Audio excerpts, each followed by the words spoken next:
Thank you very much for giving me this opportunity, Dr. Netu and Dr. Rajgopal, with whom Rajgopal particularly works for so many years. And good to see Dr. Ravindranath here on a Sunday. He's a very busy man. Thank you for being here Okay. So, I think complexities in liver transplant and complicated liver transplant is side by side. I think liver transplant and complexity and complication cannot be separated. So this is the basis of my talk. So this year we completed 5,000 transplants, and most of my talk is from what we have learned. So the outline will be changing perspective, disease donor liver transplantation versus living donor liver transplantation, adult versus pediatric liver transplantation, microscope versus loops, techniques and prevention, single versus multiple reconstruction, arterial dissection, which is the bugbear of liver transplantation, particularly when you are coming to the end of the operation, our own experience and a summary. So the perspective is that hepatic artery thrombosis used to be a devastating event for the patient, but I must say it was more devastating for the surgeon because it was clearly a technical event. So you could feel sorry for days on, you would not be happy for many days. The quoted incidence is varied between 2 to 9% with a graft loss of over 50% and patient mortality of 30%. And technique, I said, is important. So what has happened over the years? Now, it used to be an indication for retransplantation, as therefore included in the super urgent list. But many of these patients have been salvaged by surgical OIR revascularization. However, even with prompt revascularization, biliary necrosis and abscess will occur. And this is because the blood supply to the biliary artery is predominantly from artery, and prolonged hospitalization is the usual course. Fortunately, with experience, the incidence has come down. Now, with DDLT, you have advantage of big, long arterial branches and bigger anastomosis. You can do a continuous anastomosis, which Dr. Sudhi, my friend, always keeps saying that you should do continuous, not interrupted. And in LDLT, the vessel diameter is smaller. However, you can occasionally create a patch with the cystic artery.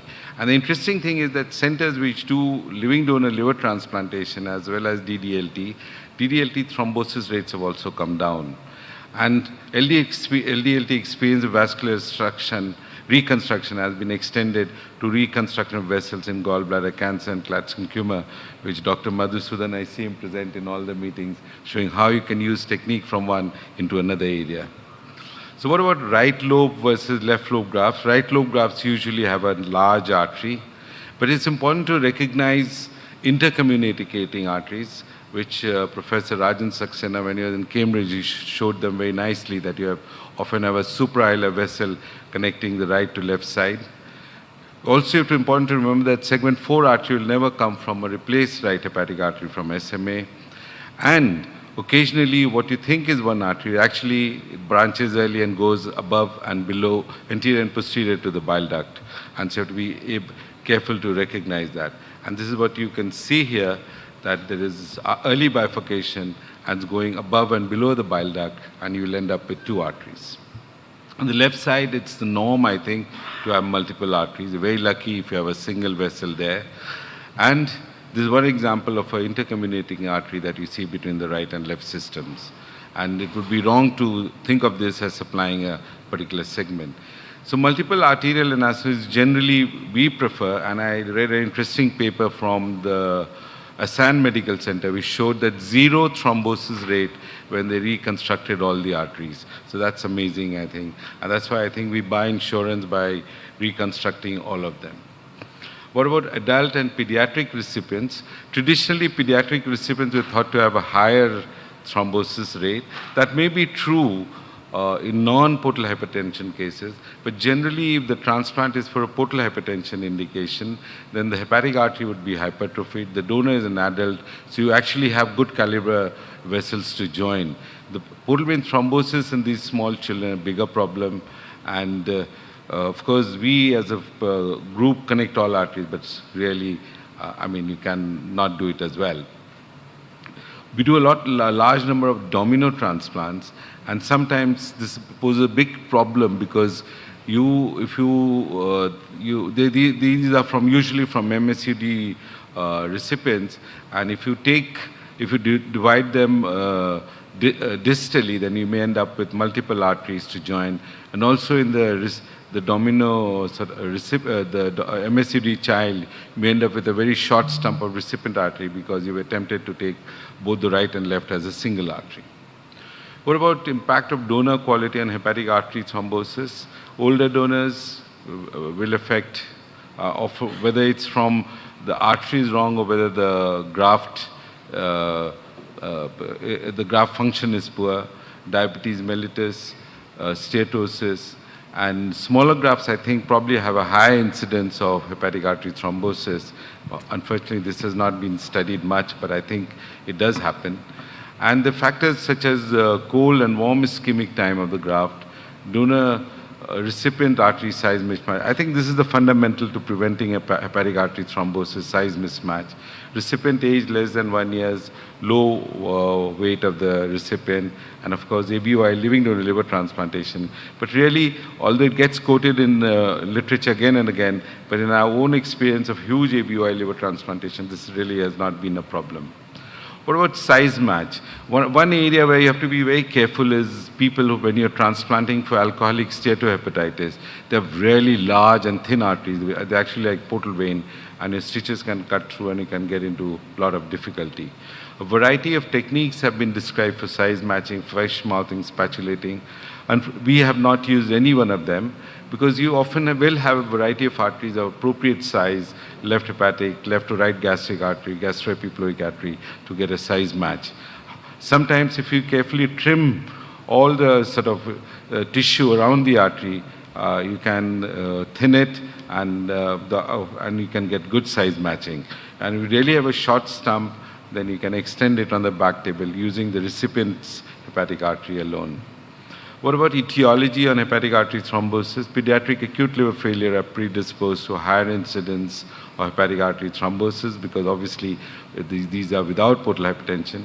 Similarly, metabolic liver disease in children are prone to portal vein thrombosis, to hepatic artery thrombosis because the lack of portal hypertension prevents arterial thrombosis, and domino sort of recipients, you have to be very careful, plan it well, otherwise you can end up with hepatic artery thrombosis.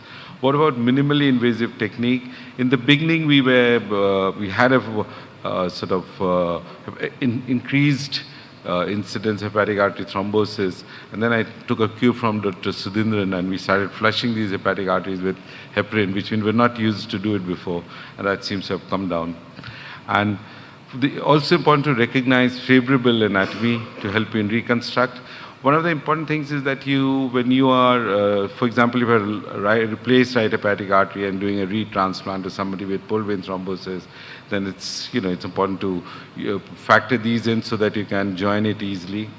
Now, if you divide the artery distal to the branching, then you're going to avoid dissection, and also you may allow for a patch. The patches is not important to increase the size, but what the patch does is that at that point the artery tends to remain open, so it's easier to take stitches from that. You will prevent backwalling. So this is a very important point actually, and I will spend some time in finding a branching of the vessel so that you can take the stitches easily. And if you're retrieving from a donor, you have accessory left artery from the left gastric artery, you can take that, you can go down to the left gastric artery so that you get a bigger vessel to join. So multiple arteries, as I said earlier on, are very common, and in our pediatric, this is 2024 data, we did 59 pediatric transplants. 17 of the donors had multiple arteries, and in fact 4 cases with 3. And overall, out of 473, we had 10% had multiple arteries, and we reconstructed all of them. Then you can, if you're careful, you can look at posterior sector vessels, and there you can see nice artery, portal vein, and biliary tree, which is separate. And these situations, if you recognize them, then you can decrease your arterial complications. What about microscopes and loops? Both, I think, give similar results, though the literature seems to suggest otherwise. But there's a sort of difference in philosophy. Very high volume centers, particularly in Korea and Japan, the senior surgeon will leave after reperfusion. Whereas here in private sector, where most of the transplant is, you need to stay till the bile duct stitches have been placed and or the last stitch has been placed. Otherwise, you might give the wrong information to the relatives that operation has been a success. So you have to stay. Therefore, loops become a logical way to deal with it. And in the beginning, when we involved plastic surgeons, it was, they were unwilling to come at late hours, so we had to learn to do it ourselves. But you look at the literature, then obviously microscope scores better than loops, but I think loops are a good substitute. Poor recipient artery quality in high-risk groups, those who have had TACE, multiple TACE, single TACE probably will not do anything, SBRT. But the difficulty we have in this, in the combined liver and kidney transplant, because that's the only group where the hepatic artery can be sort of diseased. And preparation of the artery is the mainstay for successful reconstruction. Avoid holding and crushing the intima with microforceps. Sharp cut to align all the layers. And staggering stitching technique has been suggested, but I don't know, I have no personal experience of it. So this is somebody scanned from somebody with a combined liver kidney transplant. As you can see, even in the sort of this calcified artery in the hepatic artery, that's the only group where you can, and you magnify it again, you can see every single vessel of the artery was calcified. So this required real special technique to deal with it. Now coming to arterial dissection, recipient side, I think complete portal vein thrombosis, this is where it happens the most. Stitching a bleeding point on the artery, hepatic artery, without proximal control. To recognize quickly and clamp proximally. And when you're tying it, bear it, so that when you tie with a minimal force, you don't crack the intima, because usually where you crack the intima, it goes sort of retrograde and makes it worse. So in the past, it used to worry us a lot, but now we just go and just stitch it to the dissected artery, and we publish this as well. And it seems that the important thing to realize here with dissection is that particularly with donor arterial dissection, it's a disastrous complication. Prevention is very important. And I think when the donor artery is dissected, we tend to join without cutting back because it becomes almost impossible. Now, one important thing that we learned from our experience that if you join to a dissected artery, your Doppler signals are going to be absent because there's stagnant blood on the flowing blood and the Doppler signals won't pick it up. So if it's pulsating outside, be happy with it. And in one case, we arterialized it, and I think one of the speakers said that it's not a good option, and I agree with that as well. So hepatic arteries is spared in atherosclerosis and vasculitis, but long-standing CKD, you're doing combined liver and kidney, then you have to be careful. Large hepatic arteries of alcoholic steatohepatitis, and of course, there can be sometimes technical difficulties, a oozy field, a lot of depth, sutures are cutting through, and sometimes this is a bigger problem. What about reconstruction in retransplant? There are additional challenges, but the most difficulty happens in early retransplant for hepatic artery thrombosis, and that's where you have the biggest problem, and you have to really plan it well so that you know you have an alternate inflow. And occasionally, while you are operating, you may have a non-obstructive situation, low flow, weak pulsation, intraoperative Doppler does not, pick up flow. So think of technical causes and solution. And what we would do is promptly redo it, even if it's going to add another hour, we'll redo it rather than try and of course you could ligate splenic artery, gastroduodenal artery, and sometimes that increases the flow. Splenic artery steal syndrome is first reported by Neuhaus from Germany. And actually, it is not such an uncommon situation when we started looking for it. And we find that some of them have been associated with the small grafts.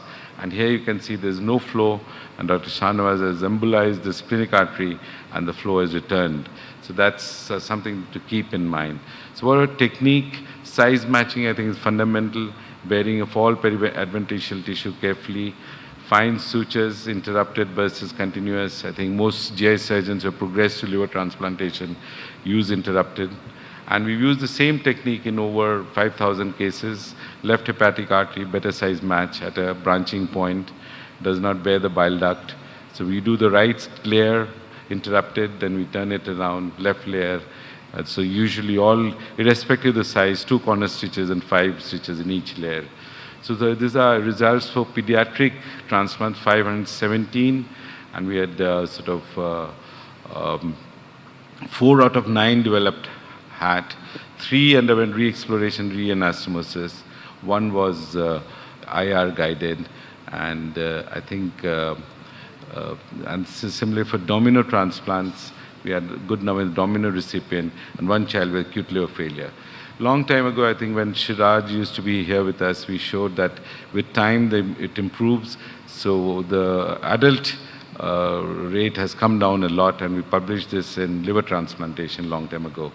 What about conduits and extra-anatomical anastomosis? Generally not a good idea in LDLT.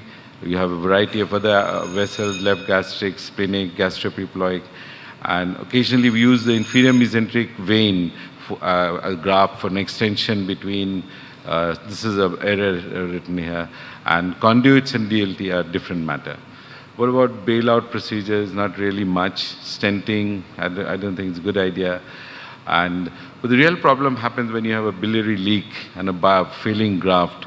And in the past, that used to be a big problem because of the bile leak. Then you did ERCP or stenting, then you would end up with bleeding vessel.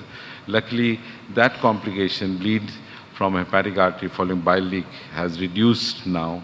Otherwise, it used to be a big problem. Whenever there used to be bile leak, I used to worry that there will be a bleeding from the hepatic artery. Pharmacological prevention, antiplatelets, anticoagulants, prostacyclins, nothing really works. And I think I have a strong view of using aspirin with CNIs in the early on period because you have press that turns into a disastrous intracranial event. What about management of hepatic artery thrombosis? You need obviously to restore the flow. Both surgical and IR can be effective. If you're busy, then your IR colleague can help you out. If not, you're free, then surgery is the best approach. We don't actually have an algorithm depending on how it works. But if the IR person is doing it, you must have theater backup because occasionally they may puncture the vessel and then you have to take them to theater. And what we've done, and Dr. Shanwat, I think is left now, is that we will thrombolize with TPA and heparinize and remove all catheters. In the past, used to keep catheters there for sort of constant irrigation. That's not a good idea, but that eventually results in disaster.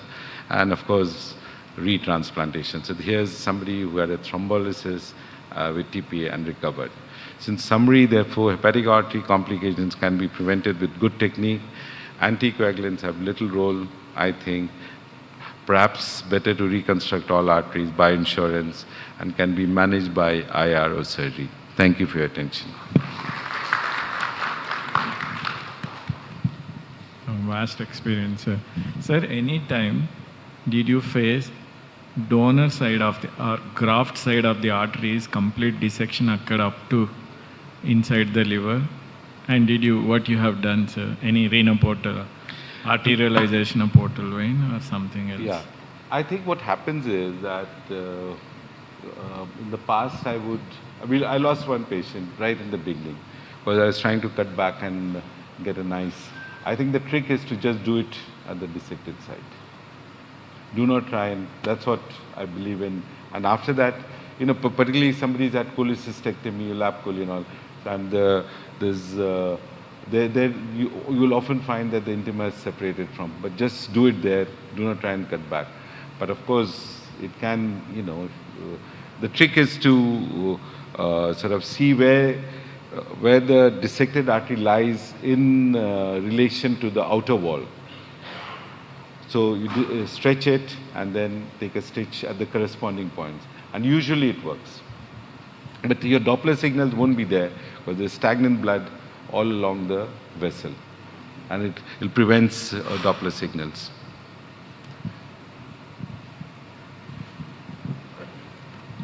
So, as you said, hepatic artery thrombosis is an emergency.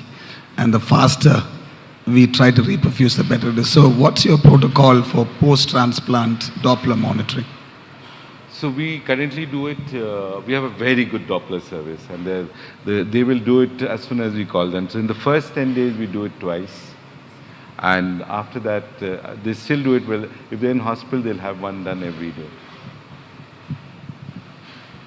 Questions?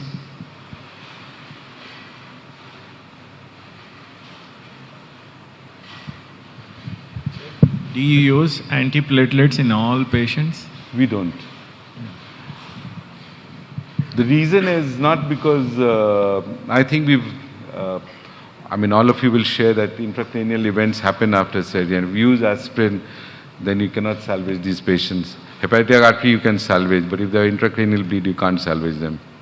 And actually, we had a couple of patients who had DDLT, and they were given aspirin to prevent thrombosis. And the graft, they had intracranial bleed, and we reused that graft successfully in 2 patients.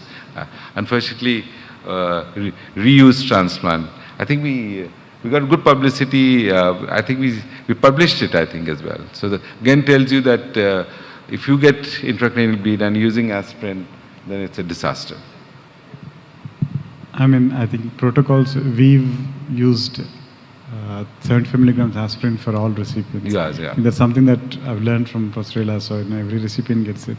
In terms of Doppler, I mean, one thing is, everybody doesn't have the luxury that Professor Gupta has in terms of radiology.